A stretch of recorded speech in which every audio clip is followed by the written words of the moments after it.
Hello friends, मैं हूं सुनीता। मेरे चैनल हिंदी लोकगीत में आप सबका स्वागत है। मैं आज देवी गीत सुनाने जा रही हूं। अगर ये वीडियो पसंद आए तो प्लीज़ लाइक कमेंट सब्सक्राइब करें और सब्सक्राइब के बगल में बेल आइकन है उसे प्रेस करना ना भूलें, जिससे कि मेरे नए वीडियो की नोटिफिकेशन आपको मिलती रहे। लाली चुनर ओढ़े आना हो देवी मैया हमरे अंगनवा,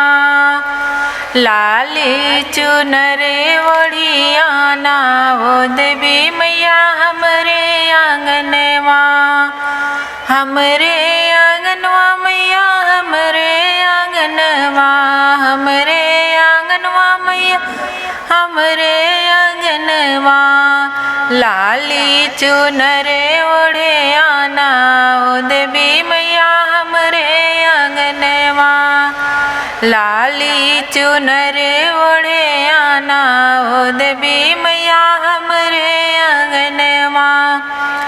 दौड़ी दौड़ी जाऊँ मैया जलवा ले आऊँ, दौड़ी दौड़ी जाऊँ मैया जलवा ले आऊँ, जलवा से चरण धुलाऊँ भवानी मैया मोरे आंगनवा, जलवा से चरण धुलाऊँ भवानी मैया मोरे आंगनवा, लाली चुनर ओढ़े आना हो देवी मैया हमरे आंगनवा में, लाली चुनरी ओढ़ी आना हो देवी मैया हमरे आंगनवा में, दौड़ी दौड़ी जाऊँ मैया सिंदूर ले आऊँ, दौड़ी दौड़ी जाऊँ मैया सिंदूर ले आऊँ, सिंदूरा से मंगिया सजाऊँ भवानी मैया मोरे आंगनवा,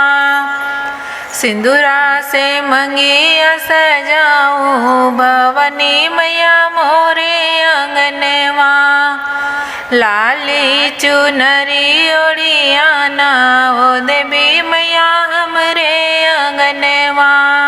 लाली चुनरी ओढ़ी आना हो देवी मैया हमरे आंगनवा,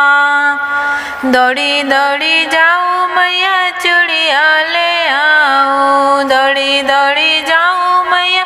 चूड़िया ले आऊँ, चूड़िया से बहिया भराऊँ भवानी मैया मोरे आंगनवा, चूड़िया से हथवा भराऊँ भवानी मैया मोरे आंगनवा, लाली चुनरी ओढ़ी आना हो देवी मैया हमरे आंगनवा, लाली चुनरी ओढ़ी आना हो देवी मैया हमरे आंगनवा, दौड़ी दौड़ी जाऊँ मैया पायल ले आऊँ, दौड़ी दौड़ी जाऊँ मैया पायल ले आऊँ,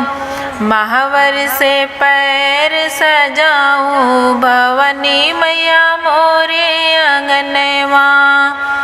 महावर से पैर सजाऊँ भवानी मैया हमरे आंगनवा, लाली चुनरी ओढ़ी आना हो देवी मैया हमरे आंगनवा, लाली चुनरी ओढ़ी आना हो देवी